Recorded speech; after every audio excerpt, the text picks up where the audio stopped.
ಇತ್ತೀಚೆಗೆ ಸಿದ್ದರಾಮಯ್ಯನವರ ನಂತರ ದಲಿತರೊಬ್ಬರು ಸಿಎಂ ಆಗಬೇಕು ಅಂತೇಳಿ ಹೈಕಮಾಂಡ್ ಬಳಿ ಸಚಿವ ಎಚ್ ಸಿ ಮಹದೇವಪ್ಪ ಮನವಿ ಮಾಡಿಕೊಂಡಿದ್ರು. ಇದೇ ವಿಚಾರವಾಗಿ ಮಾಧ್ಯಮಗಳು ಡಿಕೆ ಶಿವಕುಮಾರ್ ಅವರನ್ನ ಪ್ರಶ್ನೆ ಮಾಡಿವೆ.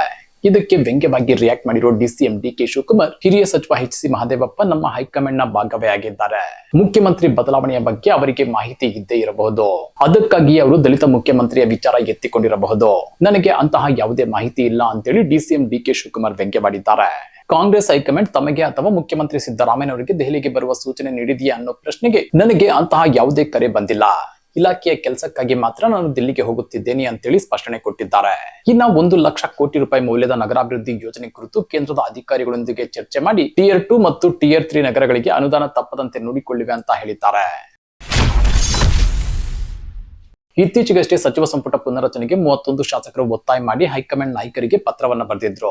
ಇದರ ಬೆನ್ನಲ್ಲಿ ಕಾಂಗ್ರೆಸ್ನ 24 ಮಂದಿ ವಿಧಾನ ಪರಿಷತ್ ಸದಸ್ಯರು ಪತ್ರ ಬರೆದಿರೋದು ಇದೀಗ ಭಾರಿ ಕುತೂಹಲ ಮೂಡಿಸಿದೆ. ಎಐಸಿಸಿ ಅಧ್ಯಕ್ಷ ಮಲ್ಲಿಕಾರ್ಜುನ್ ಖರ್ಗೆ ಅವರನ್ನ ಭೇಟಿಯಾದ ಪರಿಷತ್ ಸದಸ್ಯರು ಸೂಕ್ತ ಪ್ರಾತಿನಿಧ್ಯ ನೀಡುವಂತೆ ಒತ್ತಾಯಿಸಿದ್ದಾರೆ.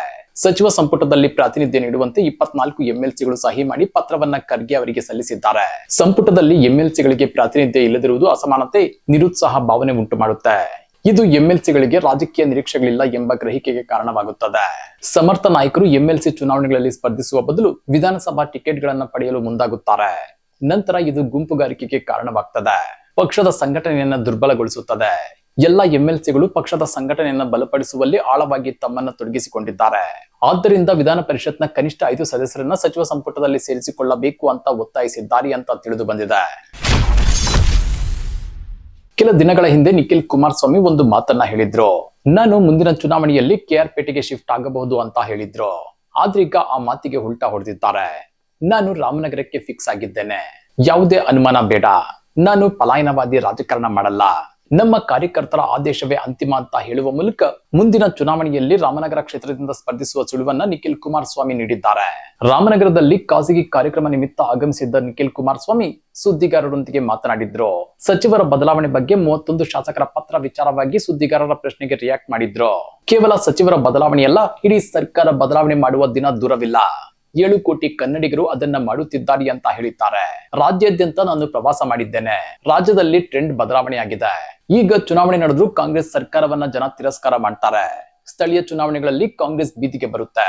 ಯಾವ ಸಚಿವರ ಚೇಂಜ್ ಮಾಡಿದ್ರು ಆಡಳಿತದಲ್ಲಿ ಯಾವುದೇ ಬದಲಾವಣೆ ಆಗಲ್ಲ. ಇವರ ಮನಸ್ಥಿತಿ ಲೂಟಿ ಮಾಡುವುದೇ ಆಗಿದೆ ಅಂತೇಳಿ ನಿಖಿಲ್ ಕುಮಾರಸ್ವಾಮಿ ಹೇಳಿದ್ದಾರೆ. ಇದೇ ಫೆಬ್ರವರಿ 27ರಂದು ಮಾಜಿ ಸಿಎಂ ಬಿಎಸ್ವೈ ಅವರ ಬರ್ತ್ಡೇ ಇದೆ. ಆ ಬರ್ತ್ಡೇಯನ್ನ ಗ್ರಾಂಡ್ ಆಗಿ ಸೆಲೆಬ್ರೇಟ್ ಮಾಡೋ ಮೂಲಕ ಶಿಕಾರಿಪುರದಲ್ಲಿ ಬಿವೈ ವಿಜಯೇಂದ್ರ ತಮ್ಮ ಇಮೇಜ್ ಅನ್ನ ಬಿಲ್ಡ್ ಮಾಡಿಕೊಳ್ಳಲು ಯತ್ನಿಸುತ್ತಿದ್ದಾರೆ. ಹೀಗಾಗಿ ಬಿಎಸ್ವೈ ಬರ್ತ್ಡೇಗೆ ಶಿಕಾರಿಪುರದಲ್ಲಿ ಭಾರಿ ಸಿದ್ಧತೆಗಳು ನಡೆಯುತ್ತಿವೆ.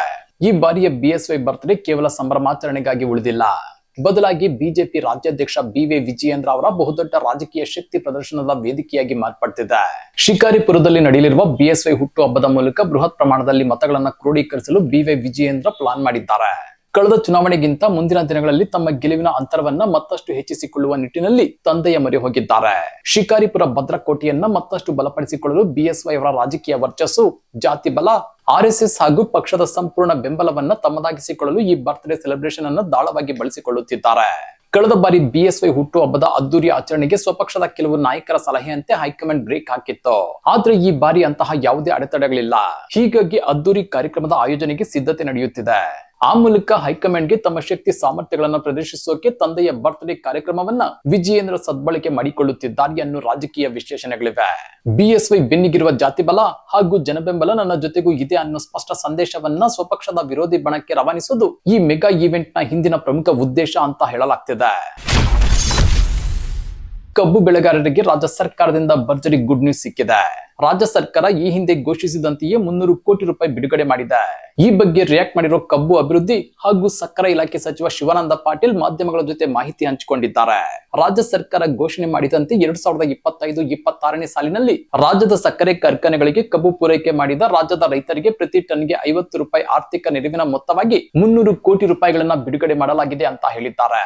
ಕಳೆದ ನವೆಂಬರ್ 8ರಂದು ಕರೆದಿದ್ದ ಸಕ್ಕರೆ ಕಾರ್ಖಾನೆಗಳ ಮಾಲೀಕರು ಹಾಗೂ ಕಬ್ಬು ಬೆಳೆಗಾರರ ಸಭೆಯಲ್ಲಿ ಮುಖ್ಯಮಂತ್ರಿ ಸಿದ್ದರಾಮಯ್ಯ ಅವರು ಪ್ರತಿ ಟನ್ ಕಬ್ಬಿಗೆ ಎಫ್ಆರ್ಪಿ ಮೇಲೆ 100 ರೂಪಾಯಿ ಆರ್ಥಿಕ ನೆರವು ನೀಡುವ ನಿರ್ಧಾರವನ್ನ ಪ್ರಕಟಿಸಿದ್ರು. ಈ 100 ರೂಪಾಯಿ ಆರ್ಥಿಕ ನೆರವಿನಲ್ಲಿ ರಾಜ್ಯ ಸರ್ಕಾರ 50 ರೂಪಾಯಿ ಹಾಗೂ ಸಕ್ಕರೆ ಕಾರ್ಖಾನೆಗಳು 50 ರೂಪಾಯಿ ನೀಡಬೇಕು ಅನ್ನೋ ತೀರ್ಮಾನವನ್ನ ಕೈಗೊಳ್ಳಲಾಗಿತ್ತು. ಅದರಂತೆ ರಾಜ್ಯ ಸರ್ಕಾರ ತನ್ನ ಪಾಲಿನ ಆರ್ಥಿಕ ನೆರವಿನ 300 ಕೋಟಿ ರೂಪಾಯಿಯನ್ನ ಬಿಡುಗಡೆ ಮಾಡಿದೆ ಅಂತೇಳಿ ಸಚಿವರು ಮಾಹಿತಿಯನ್ನ ಹಂಚಿಕೊಂಡಿದ್ದಾರೆ.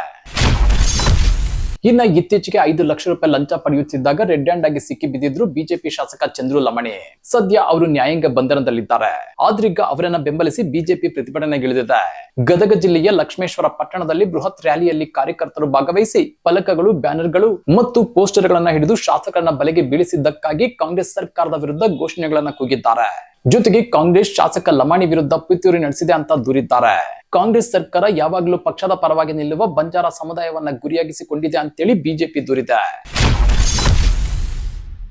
ಇತ್ತ ಬಿಜೆಪಿ ರಾಜ್ಯಾಧ್ಯಕ್ಷ ಬಿ.ವೈ. ವಿಜಯೇಂದ್ರ ಸರ್ಕಾರದ ವಿರುದ್ಧ ವಾಗ್ದಾಳಿ ನಡೆಸಿದ್ದಾರೆ. ಆರೋಗ್ಯ ಇಲಾಖೆಯಲ್ಲಿ ಔಷಧಿ ಕೊರತೆ, ದೊಡ್ಡ ಪ್ರಮಾಣದ ಅಕ್ರಮಗಳು ಮತ್ತು ಆರೋಗ್ಯ ಸೇವೆಗೆ ಅಡ್ಡಿ ಆರೋಪಕ್ಕೆ ಸಂಬಂಧಪಟ್ಟಂತೆ ಸಿದ್ದು ಸರ್ಕಾರದ ವಿರುದ್ಧ ಕೆಂಡ ಕಾರಿದ್ದಾರೆ. ಸಿದ್ದರಾಮಯ್ಯ ನೇತೃತ್ವದ ಸರ್ಕಾರಕ್ಕೆ ಸಾರ್ವಜನಿಕರ ಸಮಸ್ಯೆಗಳನ್ನು ಪರಿಹರಿಸುವ ಇಚ್ಛಾಶಕ್ತಿ ಇಲ್ಲ ಮತ್ತು ಆಡಳಿತದ ಬದಲು ದೂಷಣೆಯ ರಾಜಕೀಯದಲ್ಲಿ ತೊಡಗಿದೆ ಅಂತೇಳಿ ಗಂಭೀರ ಆರೋಪ ಮಾಡಿದ್ದಾರೆ. ಅಷ್ಟೇ ಅಲ್ಲ, ಈ ಕಾಂಗ್ರೆಸ್ ಸರ್ಕಾರದ ಬೇಜವಾಬ್ದಾರಿಯಿಂದಾಗಿ ಆರೋಗ್ಯ ಇಲಾಖೆಯ ಐಸಿಯುನಲ್ಲಿದ್ದು ಪರಿಸ್ಥಿತಿ ಎಷ್ಟರ ಮಟ್ಟಿಗೆ ಹದಗೆಟ್ಟಿದೆ ಅಂದ್ರೆ ವೈದ್ಯರು ಬೀದಿಗಿಳಿದು ಪ್ರತಿಭಟನೆ ನಡೆಸಬೇಕಾಗಿದೆ ಅಂತೇಳಿ ಕಿಡಿಕಾರಿದ್ದಾರೆ. ಸರ್ಕಾರಿ ಆಸ್ಪತ್ರೆಗಳಲ್ಲಿ ಔಷಧಿಗಳ ತೀವ್ರ ಕೊರತೆ ಇದೆ. 108 ಆಂಬ್ಯುಲೆನ್ಸ್ ಸೇವೆಗಳು ತೀವ್ರ ಸಮಸ್ಯೆ ಎದುರಿಸುತ್ತಿವೆ. ವೈದ್ಯರು ಬೀದಿಗಿಳಿದು ಪ್ರತಿಭಟನೆ ಮಾಡಿದ್ದಾರೆ. ಆದ್ರೆ ಕಾಂಗ್ರೆಸ್ ಸರ್ಕಾರ ಮಾತ್ರ ಸಾಧನೆಯ ಸಮಾವೇಶಗಳೊಂದಿಗೆ ಅಧಿಕಾರಕ್ಕೆ ಬಂದು 1000 ದಿನಗಳನ್ನ ಆಚರಿಸುತ್ತಿದೆ ಅಂತೇಳಿ ವಾಗ್ದಾಳಿ ನಡೆಸಿದ್ದಾರೆ. ಮನಿ ಲ್ಯಾಂಡರಿಂಗ್ ಪ್ರಕರಣಕ್ಕೆ ಸಂಬಂಧಪಟ್ಟಂತೆ ಜಾರಿ ನಿರ್ದೇಶನಾಲಯ ಉದ್ಯಮಿ ಅನಿಲ್ ಅಂಬಾನಿ ಅವರಿಗೆ ತೀವ್ರ ಆಘಾತ ನೀಡಿದೆ. ಮುಂಬೈನಲ್ಲಿರೋ ಅವರ 3716 ಕೋಟಿ ರೂಪಾಯಿ ಮೌಲ್ಯದ ಐಷಾರಾಮಿ ನಿವೇಶನವನ್ನ ಇಡಿ ಮುಟ್ಟುಗೋಲು ಹಾಕಿಕೊಂಡಿದೆ. ಕೆಲ ಮೂಲಗಳ ಪ್ರಕಾರ ಜಾರಿ ನಿರ್ದೇಶನಾಲಯ ಮುಟ್ಟುಗೋಲು ಹಾಕಿಕೊಂಡಿರುವ ಈ ನಿವಾಸದ ಹೆಸರು ಅಂಬೋಡೆ ಎಂದಾಗಿದೆ. ಇದು ಮುಂಬೈನಲ್ಲಿರುವ ಅತ್ಯಂತ ಬೆಲೆಬಾಳುವ ಆಸ್ತಿಗಳಲ್ಲಿ ಒಂದಾಗಿದೆ. ಅಧಿಕೃತ ಮಾಹಿತಿಯ ಪ್ರಕಾರ ಈ ಬಹುಮೌಲ್ಯ ಆಸ್ತಿಯ ಒಟ್ಟು ಮೌಲ್ಯ ಅಂದಾಜು 3716 ಕೋಟಿಗಳಷ್ಟಿದೆ. ಅಕ್ರಮ ಹಣ ವರ್ಗಾವಣೆ ತಡೆ ಕಾಯ್ದೆಯ ಕಟ್ಟುನಿಟ್ಟಿನ ನಿಯಮಗಳ ಅಡಿಯಲ್ಲಿ ಈ ಬೃಹತ್ ಮುಟ್ಟುಗೋಲು ಕ್ರಮವನ್ನ ಕೈಗೊಳ್ಳಲಾಗಿದೆ. ಆರ್ಥಿಕ ಅಕ್ರಮಗಳು ಮತ್ತು ಹಣಕಾಸು ಅವ್ಯವಹಾರದ ಪ್ರಕರಣಗಳಲ್ಲಿ ತನಿಖಾ ಸಂಸ್ಥೆಗಳು ಎಷ್ಟು ಕಠಿಣ ನಿಲುವು ತಾಳುತ್ತವೆ ಎಂಬುದಕ್ಕೆ ಈ ಆಸ್ತಿಯ ಜಪ್ತಿ ಸ್ಪಷ್ಟ ನಿದರ್ಶನವಾಗಿದೆ. 3716 ಕೋಟಿ ರೂಪಾಯಿ ಮೌಲ್ಯದ ಈ ಹೈ ಪ್ರೊಫೈಲ್ ಅಬೋರ್ಡ್ ನಿವಾಸದ ಮುಟ್ಟುಗೋಲಿನ ಮೂಲಕ ಈ ಪ್ರಕರಣದಲ್ಲಿ ಮುಂದಿನ ದಿನಗಳಲ್ಲಿ ತನಿಖಾ ಸಂಸ್ಥೆಯು ಇನ್ನಷ್ಟು ಕಠಿಣ ಕಾನೂನು ಕ್ರಮಗಳನ್ನು ಜರುಗಿಸುವ ಮುನ್ಸೂಚನೆ ನೀಡಿದೆ.